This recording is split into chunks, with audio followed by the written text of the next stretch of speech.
You're listening to Dark Rain Chronicles. The rain hides many things, but it also remembers. Secrets washed away, voices swallowed by the storm. These are the stories it brings back, and tonight, you will hear them.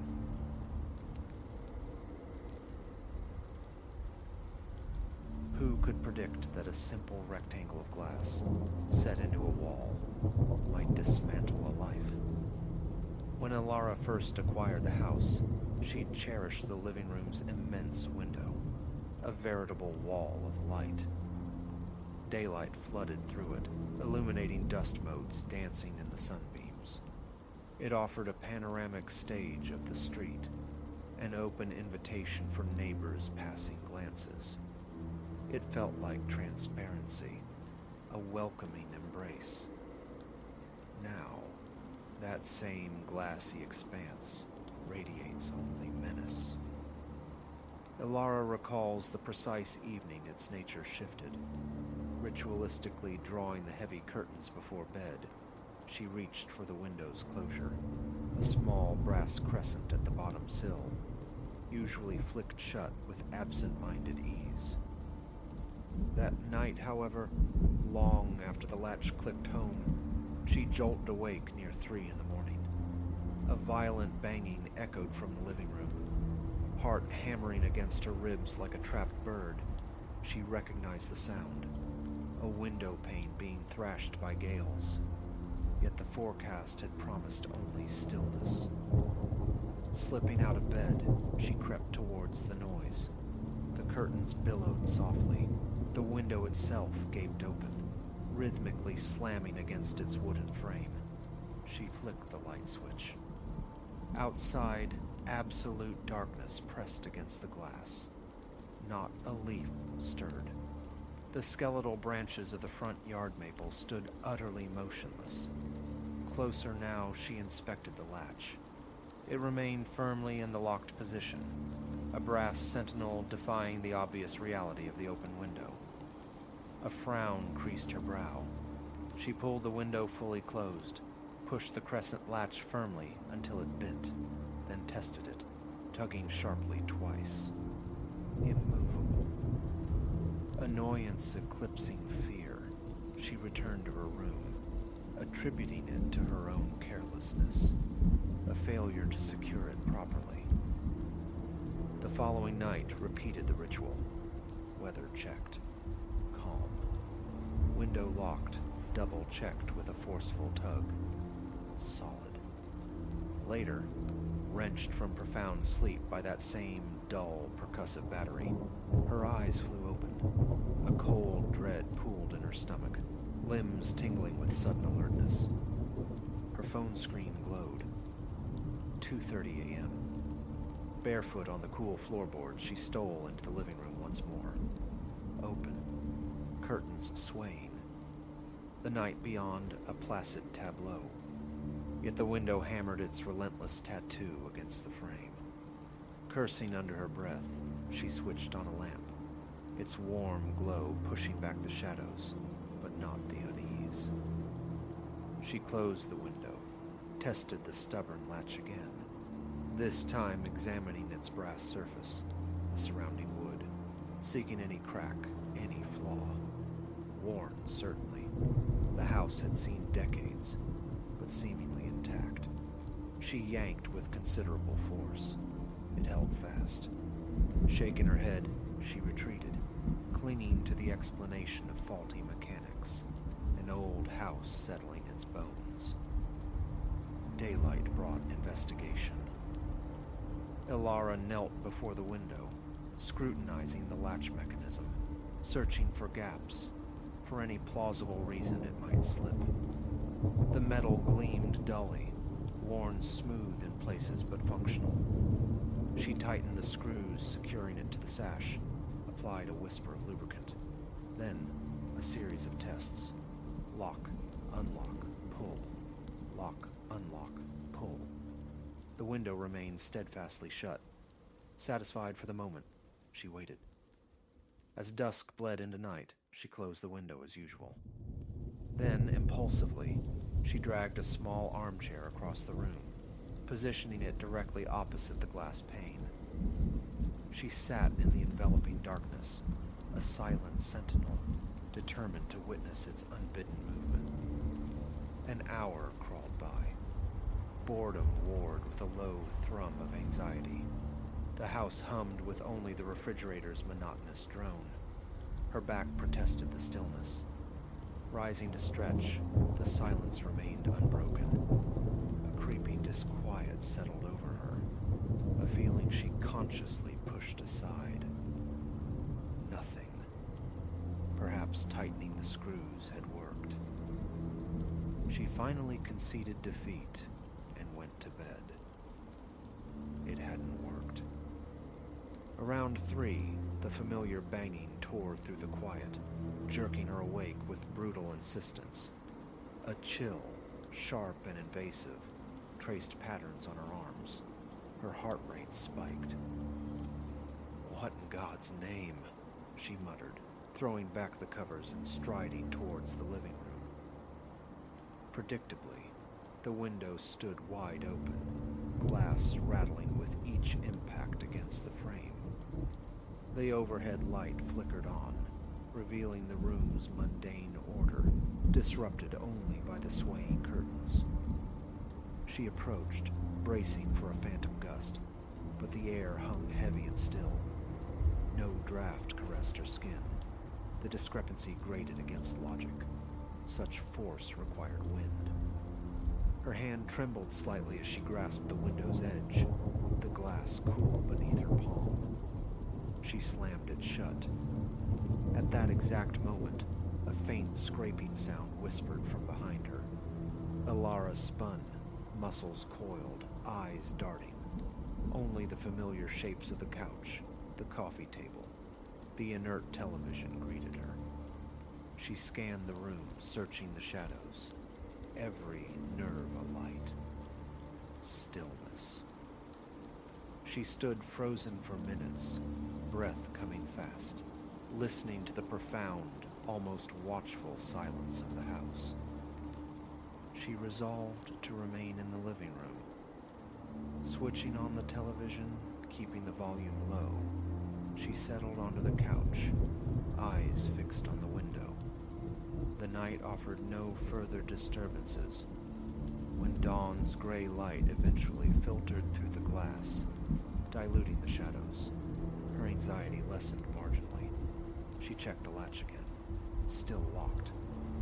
And then, the chilling realization struck. The latch was always locked when she found the window open. This wasn't merely a worn mechanism slipping. This defied simple physics. A lump formed in her throat. Resolutely, she shoved aside thoughts of the uncanny, blaming exhaustion, overlooking some obvious mechanical quirk. Perhaps, she reasoned, the latch snapped back into place. After the window flew open. Not being mechanically inclined, she couldn't be certain if such a thing was even possible. The subsequent nights became a torturous cycle. Lock the window, wake to the banging hours later, find the window open, find the latch inexplicably locked. Frustration curdled into a prickling fear she refused to name. She contacted a local handyman, a Mr. Davies, who arrived one afternoon, radiating brisk competence. He fiddled, tested, replaced a small, worn component within the latch assembly, and pronounced it sound. No other issues apparent. A fragile bubble of relief inflated within her. Perhaps that was it. It wasn't. That very night, the banging commenced around 2. By now, waking was instantaneous, her body primed. A cold sweat beaded on her forehead, her chest constricted. She marched to the living room, resolve hardening her steps, and grasped the window sash. As she pushed it closed, her gaze snagged on the reflection in the darkening pane. A presence, a shadowy form standing directly behind her. She froze, immobility born of sheer terror. Goose flesh erupted across her skin. Her scalp prickled. Her heart seized, then hammered violently, a deafening drumbeat in the sudden silence. She didn't dare breathe, staring transfixed at the reflection. A tall, indistinct silhouette, featureless, a void carved out of the reflected room. With a strangled cry, she whirled, stumbling slightly. Nothing. Just the empty space, the familiar furniture mocking her panic. Her body trembled uncontrollably. Nausea surged. Impossible, she whispered, the word flimsy against the stark certainty of what she'd glimpsed. Sleep became a fugitive state, pursued only with every light blazing. The house, once a sanctuary, now seemed alive with menacing creaks and groans. Did she truly see it? A trick of light, her own shadow distorted, yet the image felt distinct, separate, positioned undeniably behind her. The thought of calling Liam, her closest friend, flickered, but late-night calls about spectral figures felt mortifyingly irrational. She tried calming herself with music, lying rigid in bed, listening, until sheer exhaustion dragged her into a shallow, troubled doze. Waking felt like surfacing from murky depths, tired and frayed. Boarding up the windows seemed drastic, an admission of defeat. Instead, she drove to the hardware store, selecting the most formidable lock she could find, a heavy-duty slide bolt, along with new, thick weather stripping. An hour was spent installing them, meticulously ensuring a tight seal. She tested the window repeatedly, unyielding. As a final, almost desperate measure, she applied strips of thick duct tape along the edges where sash met frame. An ugly solution, but aesthetics were irrelevant now. She craved only nocturnal peace. That evening, preparing dinner, attempting distraction via television, the living room felt charged, hostile. Every glance towards the taped, fortified window conjured the memory of that reflected darkness. Her shoulders ached with tension, her stomach churned. Imagination, she told herself fiercely. An artifact of sleep deprivation, the mind playing tricks. But the conviction wavered. Midnight passed. She retreated to bed, drifting off near 1. Just past 2, a ringing silence woke her own pulse thudding in her ears. Then, faint but distinct, tapping. She sat bolt upright, straining to hear. Silence descended again. Flicking on the bedside lamp banished the darkness, but not the tension. Her mouth was desert dry. She forced slow, deliberate breaths. Waited. Nothing. Had she dreamt it? Then, a single, resonant thud from the living room. Adrenaline surged, a primal fight-or-flight response flooding her system. Hands clammy, legs unsteady, she slid from bed, inexplicably grabbing a heavy flashlight before creeping down the hall. Peeking around the door frame, she saw the curtains stir, a subtle ripple in the still air. Heart pounding against her ribs, she flipped the main light switch. The window yawned partially open. One strip of duct tape hung loose, torn raggedly. The flashlight nearly slipped from her grasp. Striding forward, she slammed the window shut, pushing against it, testing its resistance. Solid. No splintered wood, no sign of forced entry. And then, reflected in the glass, she saw it again. The tenebrous shape, hovering just behind her reflection. Her pulse became a frantic flutter. She spun, flashlight beams slicing through the air, illuminating only empty space. Couch, table, chairs, bathed in the ordinary electric light. Panic threatened to overwhelm her. Taking several shaky steps back from the window, she fought for breath. Her mind raced, a frantic scramble for explanation that yielded nothing. Tingling started in her fingertips. Sweat broke out anew on her forehead. Her entire being felt hyper-alert, poised for an invisible assault. Methodically, forcing herself through the fear, she searched every corner of the living room, peered under furniture, behind curtains, even checked the small coat closet near the entrance. Nothing. No one. Only Alara, alone in her house. For the remainder of that night, she sat rigidly on the couch, every light burning, her gaze locked on the window. The house settled into its nocturnal symphony, floorboards groaning, the distant hum of unseen machinery, the clock's relentless tick. Her eyelids grew heavy, weighted with exhaustion, but sleep remained elusive, her brain refusing to switch off. Around 5, just as she began to succumb, a faint rustling sound nearby jolted her fully awake, heart instantly galloping. The window remained shut, the new bolt holding, the tape still torn on one side, but the curtains trembled. She crept closer, pressing her ear to the cold glass, half expecting a whisper. Only the ragged sound of her own breathing answered. Days bled into a pattern of dread. Each time she secured the window, night brought its inevitable violation.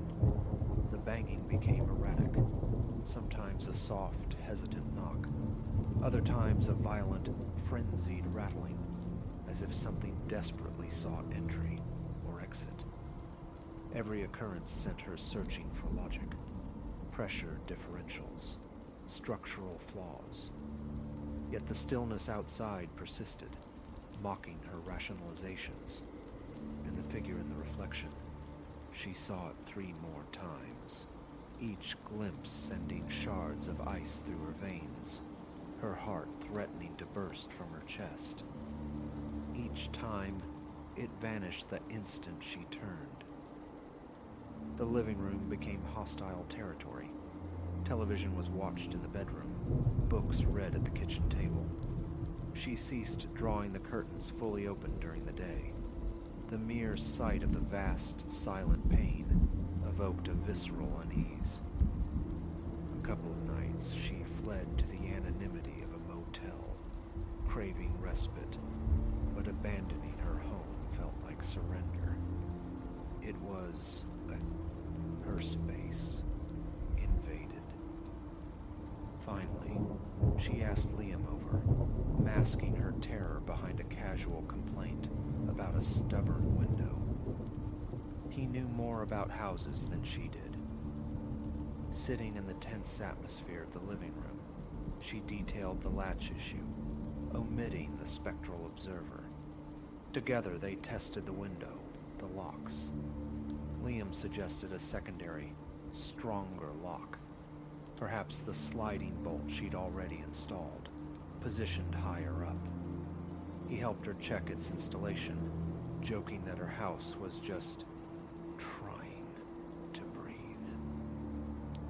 Alara forced a hollow laugh, her palm slick with sweat. After Liam departed, she remained, a solitary vigil in the gathering dark. Lights off, she watched the window. Midnight chimed. 1 o'clock. A fragile hope flickered. Perhaps the reinforced security would finally hold. But shortly after 2, the banging returned, louder this time, imbued with a terrifying urgency. Her heart leaped into her throat. Fumbling for the lamp, she flooded the room with light. The window gaped open. Both locks, the original latch and the heavy bolt, were undone. The bolt slid back smoothly in its track. Disbelief warred with rising panic. Her muscles locked, her breathing grew shallow. Then, her gaze drifted to the reflective surface. The shape was there again, behind her reflection. but closer now, impossibly close, as if leaning over her shoulder. A strangled gasp escaped her. She spun around. Emptiness. The living room remained vacant, yet the feeling of presence was overwhelming, palpable, clinging to the air like static. She slammed the window shut, her hands shaking so violently she could barely manipulate the locks. She secured the bolt, double-checked the latch, then scrambled backwards away from the glass.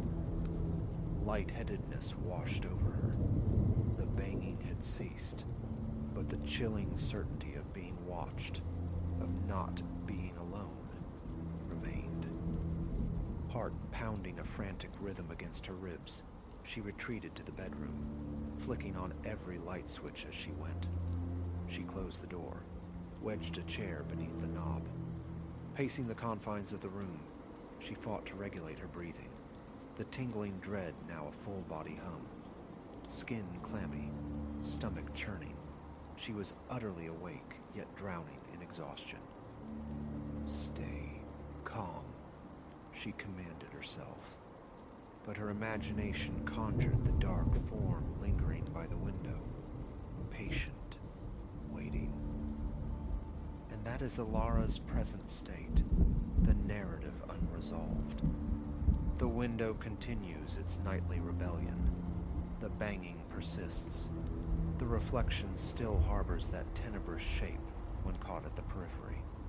She is trapped in a cycle of fear and sleeplessness, nerves stretched taut, every logical solution exhausted, every mundane explanation debunked. Neighbors remain undisturbed. The house itself offers no clues beyond its rogue window. Leaving feels like defeat, yet staying shreds her sanity night by night. Each evening, she braces for the inevitable thud, the prelude to another encounter. Her muscles tense preemptively. Her heart accelerates, the slightest sound magnified. She clings to the hope of a simple answer while the evidence of her senses screams otherwise. It isn't normal. It isn't stopping. That beautiful, light-giving window is now a source of profound dread, a portal she cannot seal.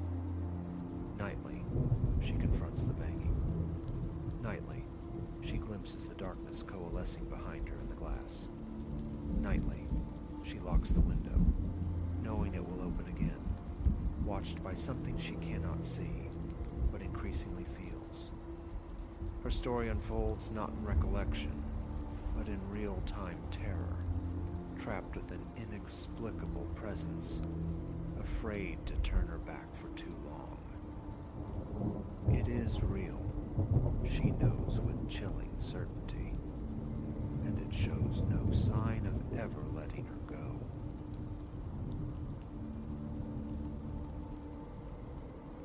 Last night, ice bloomed in my veins.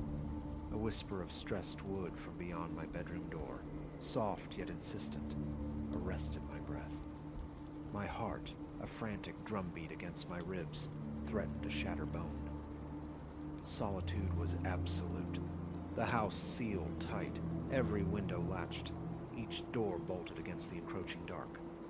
Yet the sound persisted, a slow, measured cadence echoing down the narrow hall, footfalls drawing inexorably closer. This confession, this unburdening, feels necessary now.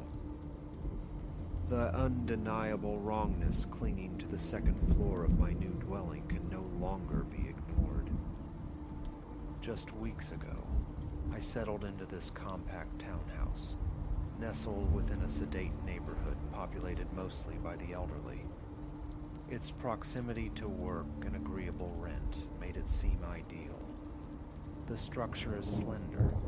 A constricted living space flows into a modest kitchen, beside which a staircase ascends to the upper level's 2 bedrooms.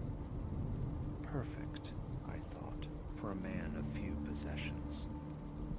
The smaller room was destined for boxes, perhaps a desk. A sense of accomplishment warmed me. My own space. The initial days unfolded uneventfully. Boxes yielded their contents. Furniture found its place. Familiar pictures graced the walls. Daylight held no terrors. The upstairs corridor, a brief channel perhaps 10 feet long, connects the stair landing to my primary bedroom door. To the left, a bathroom. Opposite, the spare room. Utterly normal. I paced it then, from the final stair tread to my threshold. 5 steps, give or take that initial half stride from the landing. Cozy was the word that came to mind. Roughly a week into my tenancy, the nights began to subtly distort. Venturing into the darkness towards the bathroom, I'd perceive a discrepancy. More steps required than memory dictated. Fatigue, I rationalized. But the following night brought recurrence, accompanied by an unsettling chill tracing my spine, the air itself feeling thick, imbued with a faint, almost subaudible vibration underfoot. Retreating to my bedroom, the lock clicking shut felt less like security, more like denial, an attempt to dismiss the burgeoning unease. It must have been the 8th or 9th night when I resolved to quantify this sensation. Waiting until the deep quiet of 11, I extinguished every upstairs light. Positioned at the stairhead, I counted aloud, voice unnaturally loud in the stillness. 1, 2, 3, 4, 5. My hand reached, expecting the familiar cool brass of the doorknob. Empty air met my grasp. My breathing hitched, quickening despite my efforts at control. 2 more hesitant steps forward, and veiled Sahiri. Then, my fingertips brushed metal. I pushed through, securing the door behind me. 5 steps in daylight, 7 in darkness. The moment crystallized. This was no figment. My mornings developed a ritual, pacing the hallway, counting steps under the benign gaze of the sun. Always 5. The distance remained immutable, the geography fixed. Bathroom door, spare room door, my own. All precisely where they belonged. Yet with the descent of night, some fundamental property of the space warped. The corridor elongated. 7 steps some nights, 8 on others. Never exceeding 8, but 8 was profoundly disquieting. I noticed, too, a subtle migration of the doors themselves. Sometimes the bathroom seemed nearer the stairs, other times a drift further down the passage. An experiment, banish the dark with artificial light. One Friday, returning late, I illuminated the entire upper floor, hallway ceiling fixture, lamps in both bedrooms. Under the stark glare, normalcy reigned. 5 steps to my door. A nervous laugh escaped me. I'd been spooking myself. Switching off the spare room and hallway lights, I stepped back out to test the darkness. Instantly, that oppressive density returned. Blind, I felt. The corridor distended before me. My mouth turned arid, a knot tightening in my gut. Reaching out, my fingers grazed the wallpaper, the familiar floral pattern, yet strangely, unexpectedly warm to the touch. I snatched my hand back, walked forward. 6 steps this time. I scrambled into my room, lock clicking home. The subsequent nights became an exercise in avoidance. I confined myself to my bedroom after dusk, emerging only out of stark necessity. A trip to the bathroom required flipping every switch, bathing the passage in light. This usually restored the 5-step count. But the moment the lights died, I sensed the spatial shift anew. Stress, imagination.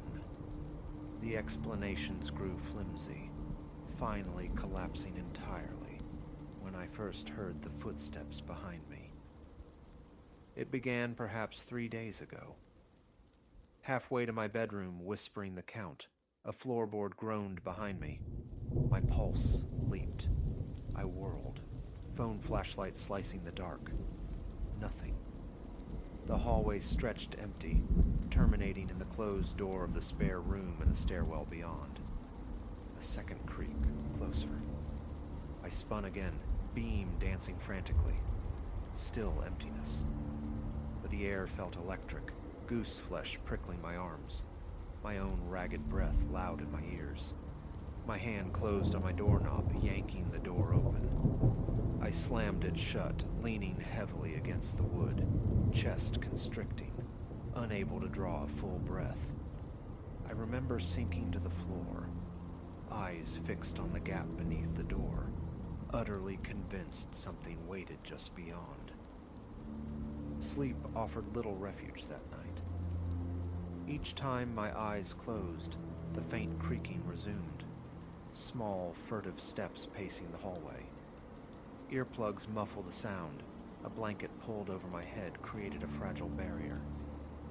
Fitful sleep came eventually. Morning revealed the familiar, mundane corridor. 5 steps. Stable floorboards. No lingering charge in the air. Anxiety and exhaustion, I told myself, clinging to rationality. But the dread lingered, a cold residue throughout the day. That evening, another test. Upstairs, lights off, phone beam directed downwards. I stood at the landing. Calm, I told myself. The corridor felt immediately, palpably, longer. I counted. 1, 2, 3, 4, 5, 6. It simply continued. I swept the light ahead. My bedroom door was visible, but distant, recessed. The spare room door was now behind me, on my left. An impossibility, as it should be to my right when facing my bedroom. Nausea churned. A quick glance right revealed not the expected bathroom door, but only more indeterminate hallway stretching into shadow. My pulse hammered. Another step forward. A floorboard complained behind me. I whipped around, light stabbing the void. Empty. My throat tightened. 3 more steps. Light fixed ahead. 9 paces finally brought me to my door. I plunged inside, locked it, and collapsed onto the edge of the bed, hands trembling uncontrollably. The remainder of that night was spent cocooned in my room. Mindless phone videos provided a temporary dam against the encroaching fear until sleep claimed me intermittently. Each awakening was punctuated by listening, straining for sounds beyond the door. Faint creaks, soft tapping noises. They came several times. I remained burrowed under the covers, refusing to investigate, forcing my thoughts elsewhere. Morning brought thoughts of escape, fleeing this house, but the investment, the disruption. Calling an old friend proved futile. Explaining felt absurd. I mumbled about poor sleep, creaky floors, odd drafts. He offered practical, mundane advice. Insulation, floorboard repairs. I feigned agreement and ended the call, feeling more isolated than before. Most of the day was spent downstairs, pacing, trying to muster the courage for a daylight inspection. Around noon, I ascended, walked the corridor. 5 steps. Unremarkable. I opened the spare room door, bare walls, stacked boxes. Opened the bathroom. Sink, tub, normalcy. I pressed on the floorboards. They yielded slightly, creaking innocuously. The notion of a hotel room flickered, but pride, a stubborn refusal to be intimidated by empty space, kept me here. Flawed reasoning in retrospect. As dusk bled into evening, the familiar dread returned. Clammy palms and an urgent desire to retreat behind my locked door. Around 8, I saturated the downstairs with light, kitchen and living room blazing. I assembled a sandwich, consumed it without tasting, television flickering ignored in the periphery. My gaze kept drifting towards the staircase. By 10, I conceded defeat and headed for bed. Downstairs, lights extinguished, front door secured. I climbed the stairs. The unease intensified the moment I reached the landing. The hallway appeared unchanged, yet my entire body tensed. 5 swift steps brought me to my bedroom. I locked the door, showered quickly in the small ensuite, and crawled into bed, switching off the light, praying for swift oblivion. Midnight, or perhaps later. The need for the main bathroom became undeniable. I fought it, lying rigid for what felt like an hour, but the physical urge became unbearable. Reluctantly, I rose and opened my bedroom door. The hallway was a pit of blackness. My fingers found the light switch. Click. Nothing. My breath hitched. Click, click, click, futilely flipping the switch. Dead bulb. Power issue. My phone lay on the nightstand, its flashlight unavailable. I stepped out regardless. My vision slowly adapted, revealing faint outlines of walls steeped in shadow. I moved cautiously, counting mentally. 1, 2, 3, 4. Then, stillness. The floor groaned behind me. A sharp turn revealed only deeper darkness. Stay calm, I hissed inwardly. Deep breath. Forward again. 5, 6. Another creak, closer this time. A glance over my shoulder. Nothing. My heart hammered, a painful thudding in my ears. My pace quickened, stumbling slightly in my haste to locate the bathroom door. It wasn't there.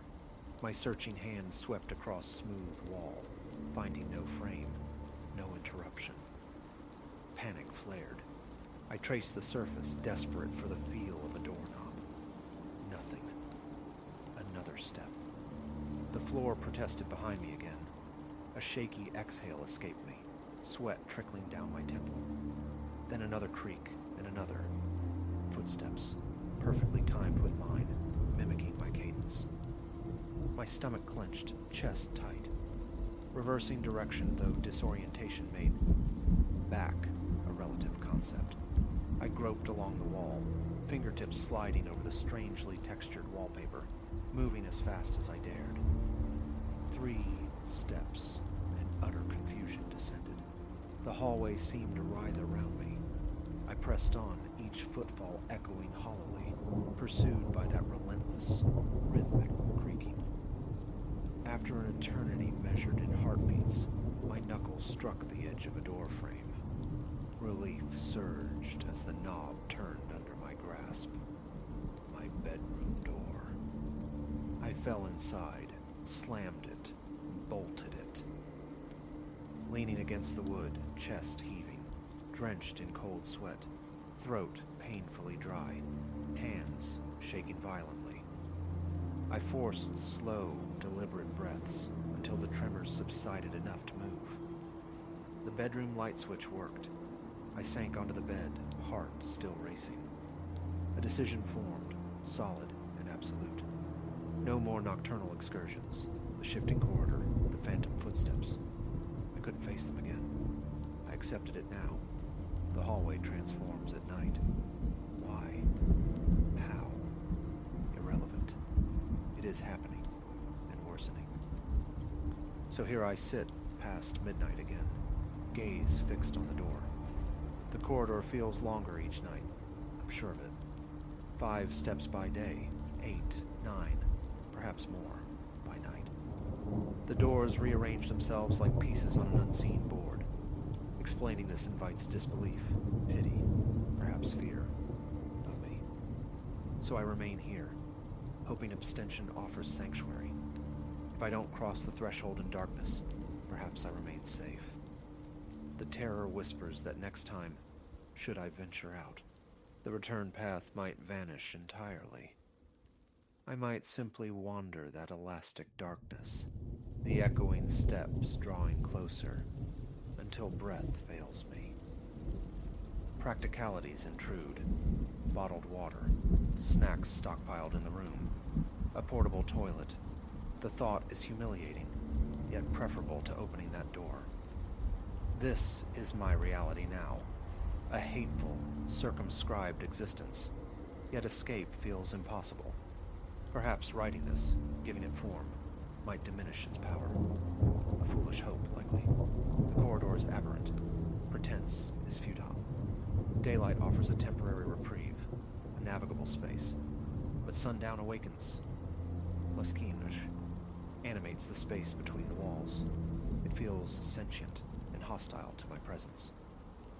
So I wait in my room, alone, for the dawn, hoping it's enough. Hoping for the courage one day to leave this place behind forever. Until then, I listen to the faint creaks beyond the door, dreading the moment they pause, just outside.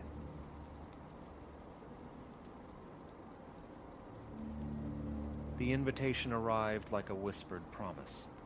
A cabin nestled deep in the woods, a weekend surgically removed from the city's relentless pulse.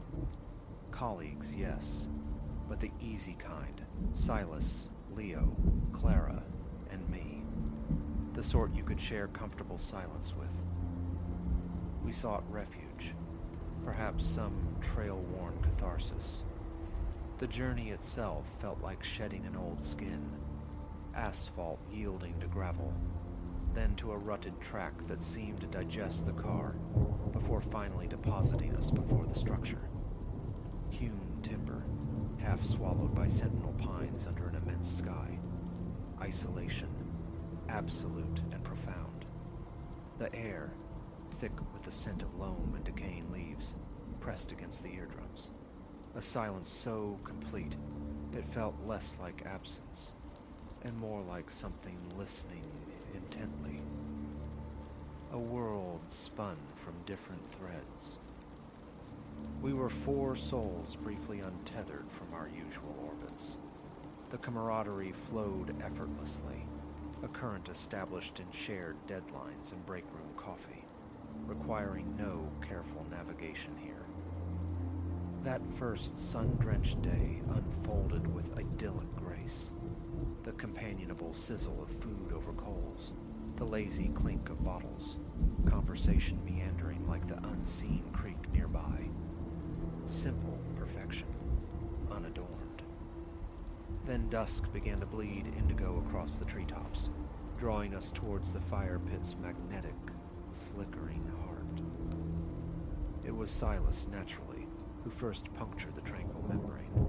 A grin, sharp and knowing in the firelight, played on his lips. "This place," he began, his voice dropping into a conspiratorial hush. "It carries stories, not just empty years. The last soul who called this home vanished. Utterly. Left supper half-eaten on the table. Or so the whispers go." We offered the expected polite chuckles. Silas relished the role of resident spookmonger. But tonight, his usual mischievous glint was absent, replaced by an unsettling earnestness. "No, I'm serious. Ask around the nearest town, if you can find anyone who will talk about it. They say it's, occupied by things unseen. Sounds drift out in the wind late at night. Folks have wandered this way before and simply ceased to be." Leo scoffed, a short, sharp sound of dismissal. "Right, Silas. Heard that one before." But Clara drew her jacket tighter, her gaze flicking nervously towards the impenetrable wall of black trees that ringed our small clearing. "Can we please not?" she murmured, her voice thin as spider silk. "Discuss such unsettling things when we're so far from everything." The mood fractured. We forced laughter, changing the subject, but a seed of unease had been sown. The woods after dark, I reflected, possessed a unique talent for making every shadow breathe, every silence teem with possibility. Eventually, a pleasant exhaustion claimed us. The cabin offered 2 rooms beneath its low-slung roof. Leo and I took one, Silas and Clara the other. Sleep descended upon me almost instantly, a heavy velvet curtain dropping across consciousness, until the dead heart of the night. Something, a sound, a shift in the immense quiet, prized my eyes open. What was it? Pitch darkness clung to the corners of the small room, absolute, save for the soft, rhythmic cadence of Leo's breathing from the other bed. I lay suspended in the blackness, adrift between sleep and waking awareness. Then, tap, faint, hesitant, against the window pane beside my bed. Tap. My own breath hitched. Tap. Soft, yet distinct. Not a branch scraping, surely. The sound was too delicate, like fingernails, perhaps, lightly stroking the glass. My heart began a frantic, muffled drum against my ribs. I strained my ears, listening through the thick silence. Leo slept on, oblivious. A branch, I told myself again, swaying in a non-existent breeze. But the rhythm was too steady, too deliberate. Tap, tap, tap. Measured, patient, aware. As if whatever lingered inches away on the other side of the glass knew we were within. Then, abruptly, silence flooded back, amplifying the ringing in my ears. A shaky exhalation escaped my lips. Nerves, I reasoned. Imagination running riot in the unfamiliar dark. Yet as I squeezed my eyes shut, willing sleep to return, an unshakable sensation lingered. Unseen eyes fixed upon the cabin, observing. Morning light, thin and gray, did little to dispel the residue of the night. Over lukewarm coffee and burnt toast, I hesitantly mentioned the nocturnal disturbance. Silas seized upon it with predictable relish. "See?" he crowed, eyes gleaming with morbid satisfaction. "Told you this place had teeth." But Clara went visibly pale, her mug trembling in her grip. "You're not serious. Tell me you're just trying to scare us." I offered a shrug, attempting a nonchalance I didn't feel. "Probably nothing. Wind rattling something loose, maybe." She remained unconvinced, her eyes wide and shadowed. For the remainder of the day, a palpable tension became the 5th member of our party. Clara became a satellite orbiting the cabin's relative safety, refusing solitary ventures even a few yards into the whispering woods. A prickle of guilt troubled me for voicing my fear, yet a deeper, more profound disquiet hummed beneath my skin, a low-frequency vibration of wrongness. That evening, we retreated indoors early, the unspoken anxiety a tangible presence in the lamplit room. In the oppressive dark of the bedroom, I lay rigid, every nerve ending attuned to the profound silence outside, anticipating. Around the time the world outside turned truly depthless and absolute, it began anew. Tap, tap, tap. My eyes snapped open, frozen again, pulse hammering a frantic rhythm against my sternum, the same delicate, deliberate cadence against the glass. Beside me, Leo remained a still landscape of slumber, but this time, something else threaded through the tapping, a susurrus, insidious and low. Whispers, like dry leaves skittering across stone, or voices held just below the threshold of comprehension. The words remained elusive, formless, yet their presence was undeniable. A cold dread, sharp and piercing, snaked up my spine. Wake, Leo. Alert him. A profound paralysis held me fast. I lay entombed in the darkness, captive to the infernal duet of rhythmic tapping and indistinct murmuring that seemed to stretch into an elastic eternity before finally, blessedly, ceasing. Sleep, when it eventually reclaimed me, was a shallow, troubled state, a landscape haunted by unanswered questions and formless fears. The next dawn felt fragile, breakable. When I recounted the night's dual visitation, the persistent tapping, the insidious whispering, Clara looked utterly undone. "This isn't amusing, Silas," she choked out, her hands clenched into white-knuckled fists. "If this is one of your elaborate, twisted jokes." But Silas shook his head, genuine concern etching lines around his eyes, erasing his usual smirk. "Cross my heart. It wasn't me. Slept like the dead. Heard nothing." The day passed under a heavy pall. Every creak of the cabin's ancient floorboards, every rustle in the surrounding undergrowth, sent jolts of adrenaline through us. Even Silas, typically the master of manufactured scares, seemed subdued, casting frequent nervous glances towards the dense, unreadable tree line. The woods felt different now, not just remote, but watchful, possessed of a subtle malevolence. That night, sleep was a banished concept. We huddled together in the main room, lamps blazing defiantly against the encroaching tidal wave of darkness outside, conversations sputtering in fits and starts, punctuated by long, loaded silences. But the inevitable could only be delayed, not avoided. Retreating to our separate rooms felt like walking willingly towards a precipice in the fog. I lay in the dark, taut as a drawn bowstring, every muscle screaming with tension, waiting. And it came. Tap, tap, tap. Louder this time. Harder. An insistent, impatient demand rattling the window pane. I bolted upright in bed, breath sawing in my throat, my mind a whirlwind of pure fear. Across the narrow space, Leo was suddenly awake, his eyes huge and stark white in the gloom, fixed on mine.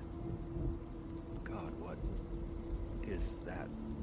he breathed, the words trembling, barely audible. Then the whispering joined the assault, no longer faint or indistinct, but chillingly clear. A dry, rasping sound coiling just outside the thin barrier of glass. Were those names? Ours? Mumbled, distorted, ancient-sounding, yet undeniably beckoning. A visceral, paralyzing cold flooded my veins. Escape. The imperative screamed through my consciousness. Now. I scrambled across the floorboards, grabbing Leo's arm, hauling him towards the door with a strength born of terror. We spilled into the narrow hallway, adrenaline singing in our ears, and threw open the door to the other bedroom. Silas and Clara were huddled together on their bed, faces spectral in the ambient dark, filtering from the main room, eyes wide with a shared, primal terror. "We're leaving," I gasped, the command ripped raw from my throat. "Right now." No questions were asked, no arguments offered. A frantic scramble ensued. Keys fumbled, coats grabbed, essential bags snatched. Anything vital claimed, everything else abandoned without a second thought. We plunged out of the cabin door into the suffocating, ink-black night. The colossal pines looming over us like ancient, disapproving judges. We didn't dare look back, didn't dare pause, stumbling towards the car. The engine roaring to life felt like the first, clean breath drawn in days, a shield against the pressing dark. As we tore down the rutted track, the cabin shrinking rapidly in the rearview mirror, the sounds seemed to cling for one dreadful moment. The insistent tapping, the sibilant whispering, pursuing us, before finally being swallowed by the engine's growl and the vast, indifferent silence of the forest. Silence descended within the car, thick and heavy, saturated with unspoken horror. The fear, however, hadn't faded with the cabin's disappearance. It rode with us, a cold, invisible passenger, all the way back towards the distant, indifferent glow of city lights. We never spoke of returning. Some doors, once opened, reveal depths best left unexplored, forever sealed.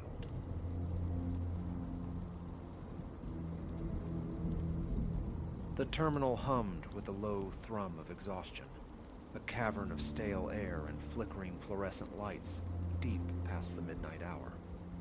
Outside, the tarmac slept under a starless sky.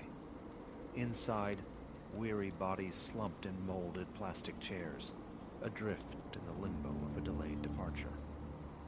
Fatigue gnawed at me, a dull ache behind their eyes, yet a strange alertness kept sleep at bay, sharpening the edges of the scene. It was then my gaze snagged on him, a man, perhaps mid-40s, etching a restless path back and forth between the rows of vacant seats. He wore the profound weariness of long journeys, a kindred spirit in transit purgatory. Eventually, his pacing ceased, and he settled into a seat diagonally across the aisle, offering a brief, polite upturn of the lips. I acknowledged it with a faint nod, filing the interaction away with countless other airport oddities encountered over years of travel. He seemed unremarkable, another transient soul waiting out the clock. When he gestured, murmuring something about the empty seat beside me, a flicker of conversation didn't seem unwelcome in the echoing quiet. "Go ahead," I offered, a shrug rippling through tired shoulders. He introduced himself, Silas, and I murmured my own name in return, the sound barely registering even to me. The ensuing dialogue was thin, predictable. Where was I bound? Home, I replied.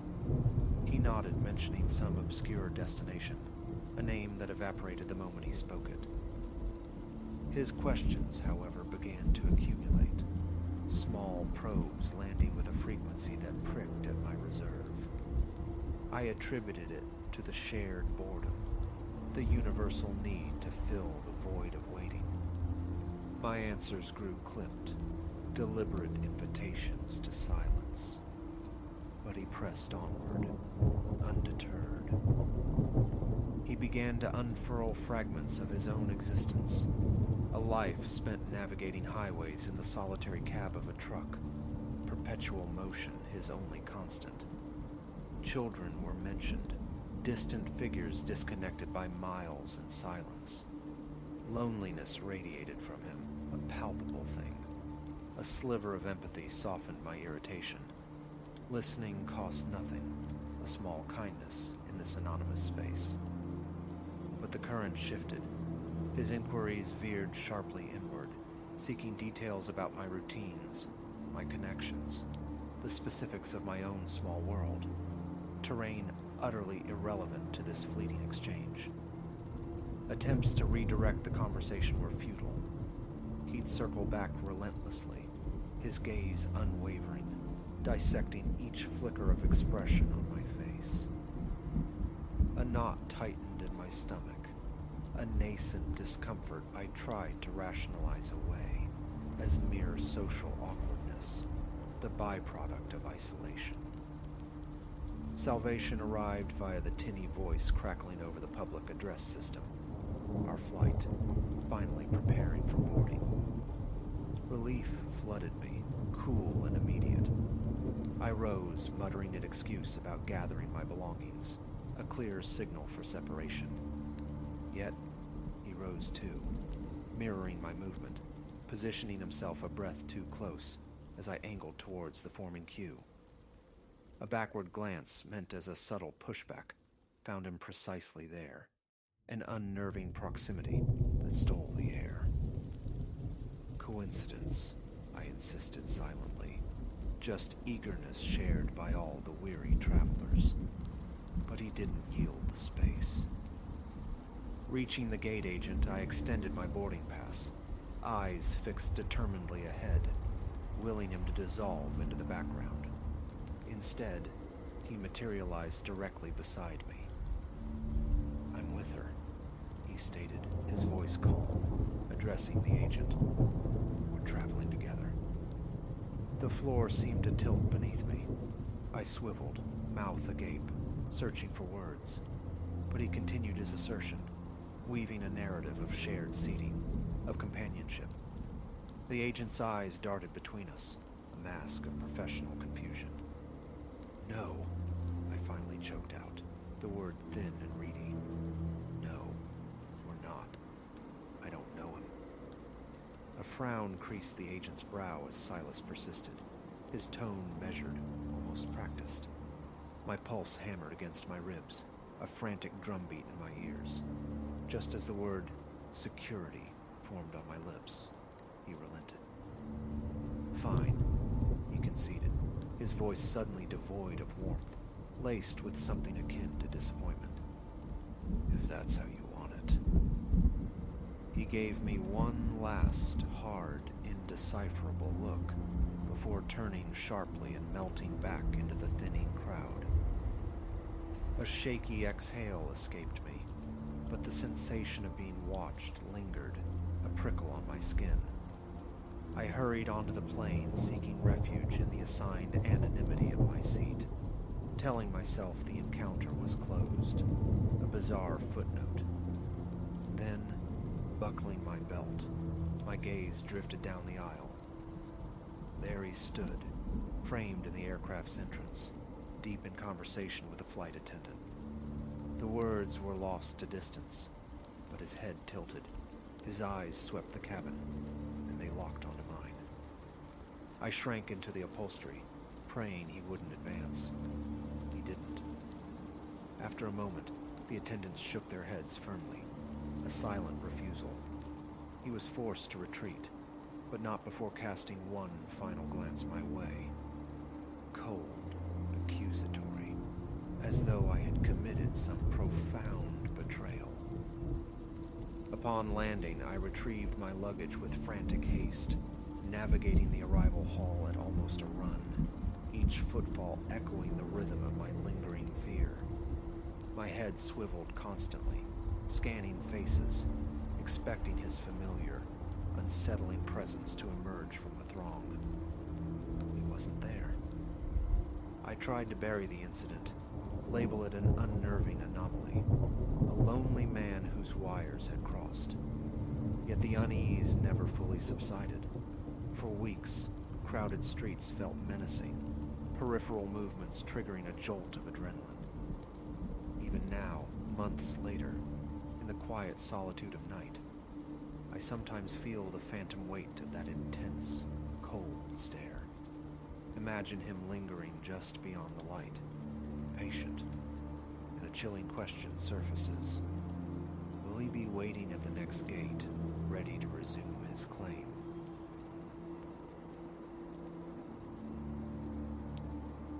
Returning late one evening, the first discordance struck me. That old family tableau, canted askew on my living room wall. Again. A familiar constriction tightened around my ribs. Who, the thought echoed in the empty apartment, persists in disturbing this frame? Solitude is my companion here. The locks hold fast. No roommate shares the space. No spare key exists beyond my own keeping. Yet, the portrait hung crooked, nudged off its plumb line as if by an insistent hand. In that instant, the ambient silence of my home curdled into something watchful. Elara's passing 6 months prior had bequeathed to me a scattering of her possessions, a among them the large framed photograph from some sun-bleached decade, the 1970s. Within its borders resided my grandparents, Arthur and Eleanor, staid and unsmiling. My mother, Alara, caught in the fragile bloom of adolescence, and flanking them, my uncles, Silas and Quentin. Receiving it, I'd felt an odd resonance, a pull, as if the sepia tones held braided histories I couldn't untangle. It captured a version of my mother utterly alien to my own experience, a ghost from a time before my own breath. Duty-bound, perhaps sentimentally so, I'd mounted it in the living room, a silent greeting each morning as I departed. The first anomaly surfaced on a quiet Sunday morning.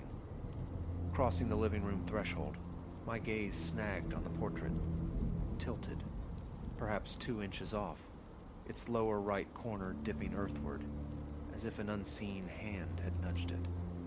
The nail I'd driven was robust, the wire secure. Why would it shift? I corrected its alignment, dismissing it. Perhaps an inadvertent bump, though the apartment had held only me, and the wall remained unapproached. Days later, twilight settling outside, I returned from the city's grind. Setting my satchel upon the sofa, my eyes lifted. Askew again, but reversed now, the left edge sagging, not dramatically, yet undeniably unbalanced. I drew near, scrutinizing the hardware. The nail stood firm, the wire looped correctly upon it. No apparent defect marred the frame's backing. I leveled it once more. Humidity, I offered myself. A phantom draft. But summer held sway, windows sealed against the heat when I was absent. No breeze whispered here. No earthly reason presented itself. I sought refuge in routine. The television flickered to life. Dinner warmed in the microwave's hum. An hour dissolved. Then, a casual glance sideways, crooked again. Same slant, left side low. A dryness scraped my throat. A chill traced the skin of my arms. I stared fixedly at the assembly within the frame. Arthur and Eleanor, locked in their formal pose. Silas and Quentin, rigid behind the chairs. And Alara, seated beside Eleanor, offering a faint smile. But the smile, it felt altered. Less benign than memory painted it. Had I merely imagined its previous warmth? Approaching, I righted the frame, pressing my palm flat against it for a long moment, willing it to stay. Sleep offered little respite. Around 3 in the morning, I surfaced, convinced of a soft scuffling, perhaps footfalls, drifting from the corridor. Light flooded the apartment as I rose, heart hammering a frantic rhythm. Every room yielded emptiness. Doors remained bolted, windows secured. The portrait, perfectly straight. Back in bed, the pounding in my chest refused to subside. My gaze fixed on the shadowed ceiling until consciousness finally frayed. 3 days passed. Saturday afternoon found me immersed in cleaning, damp cloth in hand, poised to wipe the portrait's glass. My own reflection stared back, but hovering just beyond my shoulder in the glass. A spectral suggestion flickered. A nebulous face, utterly unknown. Blurred, peripheral, yet undeniably there. I spun, finding only empty air. A clammy sweat broke out on my palms. Glare, I insisted internally. A smudge on the glass. I polished it meticulously, yet an oppressive energy permeated the room. A palpable weight settling onto my chest. These unsettling notions, I tried to banish them. Grief, surely, was the culprit, projecting sorrow onto inanimate glass and paper. Yet the small, persistent disturbances accumulated. Alara's smile in the photograph continued its subtle, yet undeniable, morph. What once seemed soft, almost hesitant, now looked strained, the corners of her mouth taut, lips faintly downturned. The welcoming expression I thought I remembered had vanished. Perhaps the room's shifting light, perhaps my own darkening mood. But each passage past the frame reinforced the disquieting sense of transformation. Late one night, near 11, fetching water from the kitchen, I heard it. A low, abrasive whisper emanated from the living room, the distinct drag of something against plaster. I froze, listening, skin prickling. Silence fell once more. Tiptoeing toward the living room archway, I flicked the switch. Light spilled across the scene. The portrait tilted again, right side dipped by an inch. A ragged breath escaped me, my legs feeling suddenly unreliable. Reaching out, my fingers brushed the frame. Cold. Not just cool, but unnaturally cold to the touch, a stark contrast to the ambient temperature of the wall behind it. My gaze locked onto the image. Alara's eyes. They seemed different, sharper, focused directly upon me, not gazing emptily outward. Preposterous. Yet the feeling washed over me. Scrutiny, tinged with something akin to concern, perhaps disapproval. Tremors ran through my hands as I straightened the frame. I slept with the hall light burning that night. The following week, I immersed myself in work, a frantic shield against the unease. Early departures, late returns, hurried meals, then sleep. But the portrait remained a focal point of dread. Passing it, I'd catch peripheral flickers within the glass, reflections seeming to stir when I stood perfectly still. Frustration boiled over one evening. "Stop it!" I snapped at the empty room, the words feeling absurd even as they left my lips. Who was I addressing? The sheer helplessness of it fueled the outburst. Thursday evening, returning near 8 after an exhausting day, I pushed open my door, switched on the light, and stopped cold. The portrait was no longer on the wall. It rested against the baseboard, angled upward, less fallen than deliberately positioned. The wire remained looped over the nail, which was still embedded firmly in the plaster. How could it possibly rest like that? It hadn't crashed. It seemed placed. I stood rooted, the thudding of my heart echoing in my ears. Drawing closer, my hand outstretched toward the frame, I saw it. A fine, sharp fissure marred the glass, slicing directly across Alara's pictured cheek. A thin line, stark against the aged photograph. Touching it confirmed the slight groove. It was fresh. My obsessive scrutiny of the image guaranteed that. On the wall itself, behind where the frame had hung, a small chip of paint was missing near the nail, as if the portrait had been wrenched away, not slipped.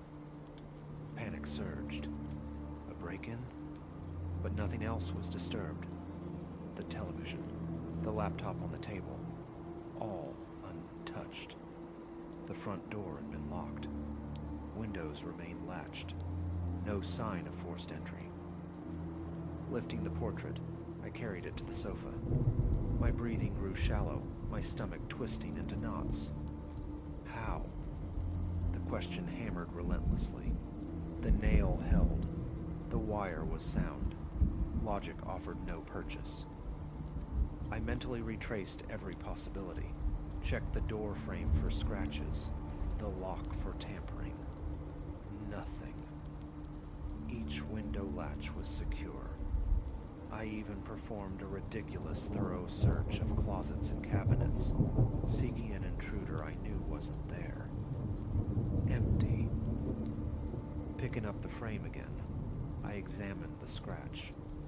It traced the curve of Alara's cheek with unnerving precision, halting exactly at the edge of her face, as if guided by a meticulous, sharp point. My finger followed the jagged path. The hair on my neck prickled. My hands shook violently now, sweat beading on my forehead. Gently, I laid the frame flat on the coffee table. Hanging it back felt impossible, wrong. That night, the bedroom door was locked.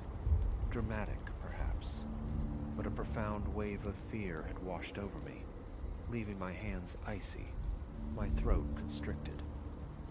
Something was intrinsically wrong with that portrait, yet the thought of discarding it felt like a betrayal. Of Alara, of the frozen moment of family it represented. Guilt warred with terror. I was utterly adrift, unsure how to navigate this creeping dread. Morning arrived early. In the living room, the portrait lay undisturbed on the coffee table. I stared at the scratch, that thin, violent line rupturing the glass. Touching it again yielded the same grim confirmation. Hoping for some clue, I carefully removed the cardboard backing. The photograph itself showed its age, faded and delicate, but the scratch hadn't penetrated the paper. It was confined to the glass surface. Nothing else seemed amiss. The urge to stow it away, perhaps in a closet, was strong, yet felt deeply disrespectful. A shower, strong coffee, attempts to anchor myself in normalcy. Throughout the day, I skirted that corner of the living room, each pass accompanied by a jolt of anxiety. I eventually called a friend, mentioning only vague, weird noises, unwilling to voice the full extent of the strangeness, unwilling to sound unhinged. Their offer to visit was politely declined. The thought of external scrutiny, of dismissal, was unbearable. This felt like a solitary burden. Later that afternoon, a desperate impulse toward normalcy led me to try rehanging the portrait. Same nail, same wire. I double-checked its levelness, stepped back. It looked ordinary. For an hour, I watched it intermittently. It held. Relief began to tentatively bloom. Then, retreating to the kitchen for a drink, I heard it. Not a crash, but a soft, dull thump. Rushing back, I found the portrait exactly as before, resting on the floor, propped against the wall. The wire still encircled the nail, as though carefully unhooked and deposited. I hadn't seen it move. I only witnessed the quiet aftermath.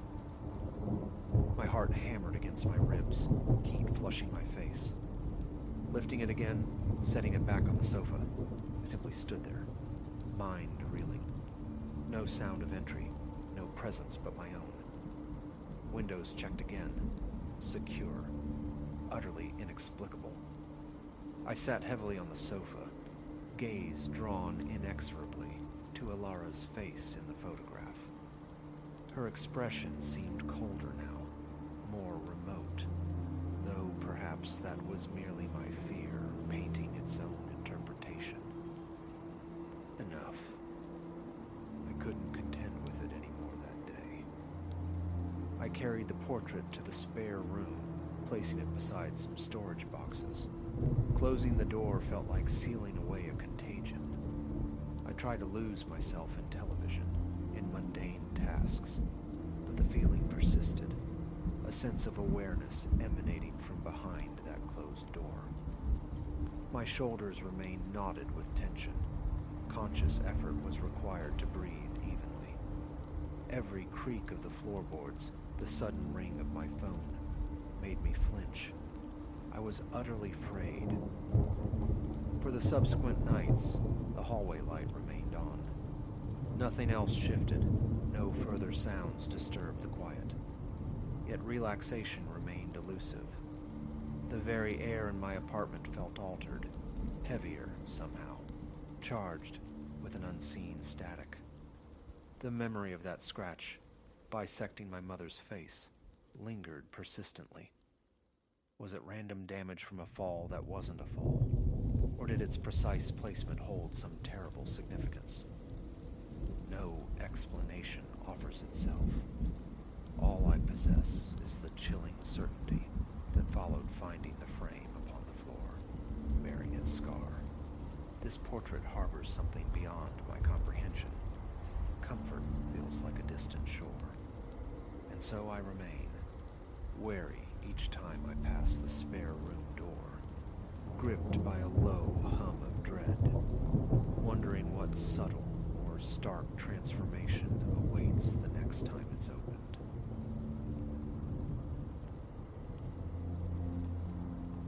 The first collision slammed me forward, the restraint biting deep into my sternum.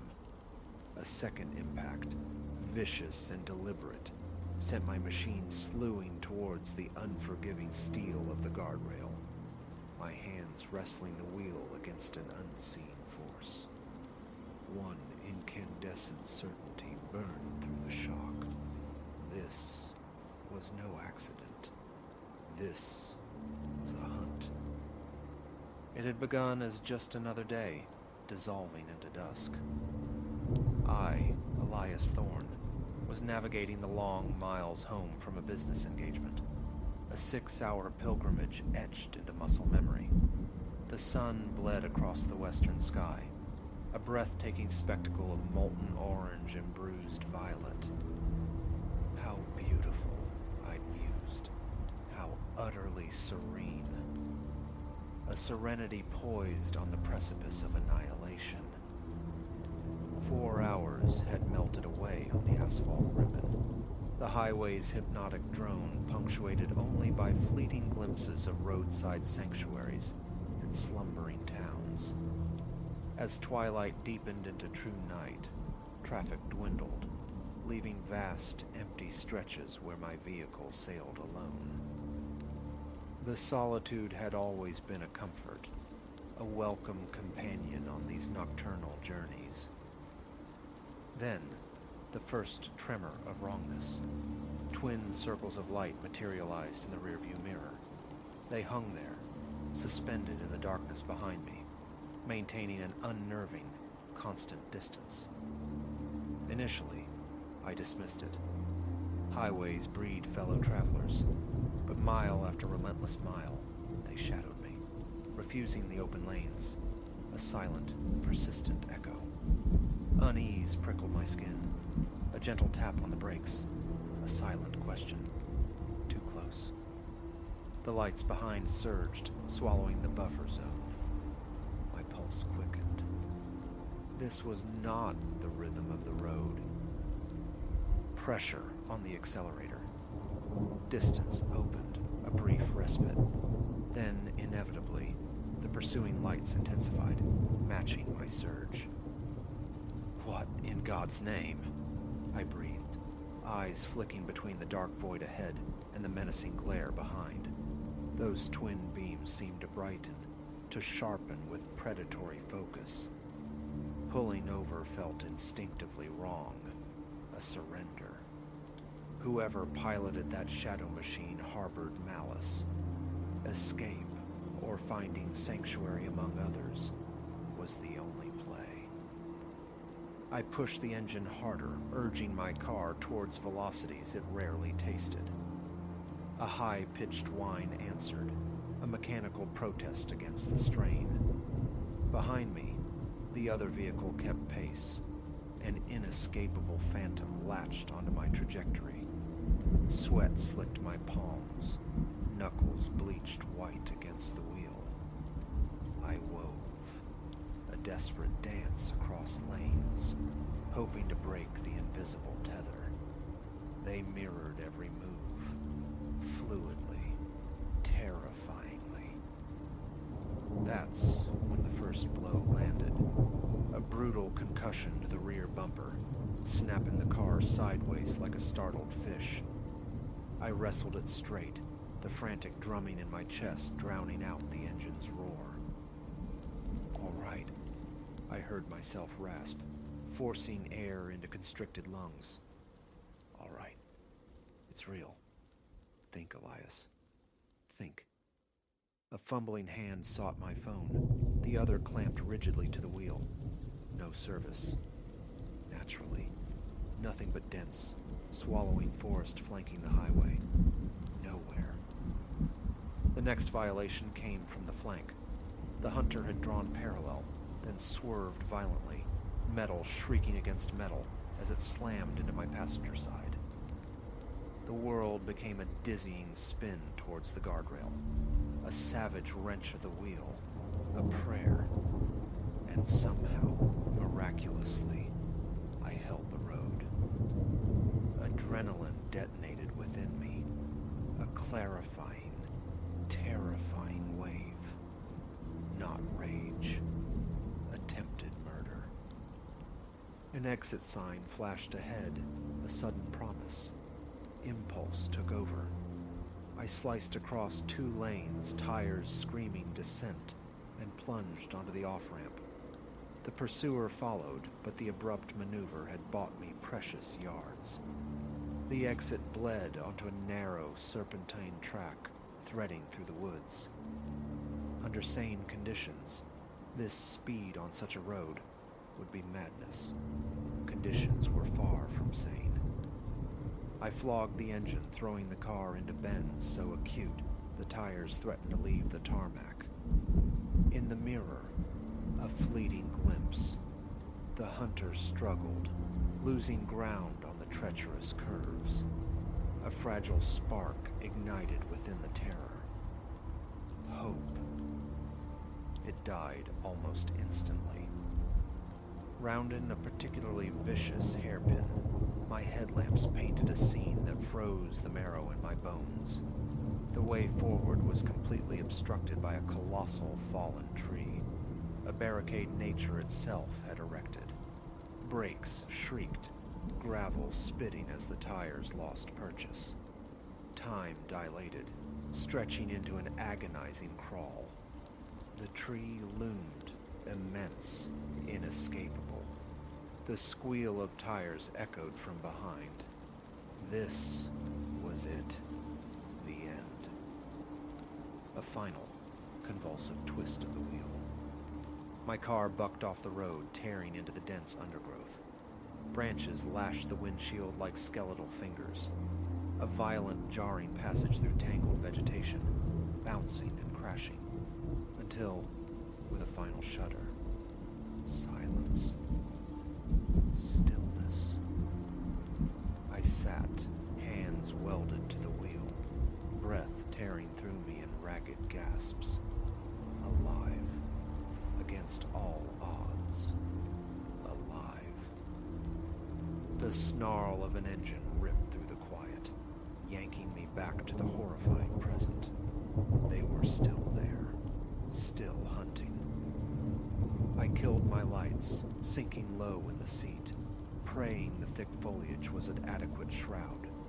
I heard their machine slow, then halt. A door opened, slammed shut.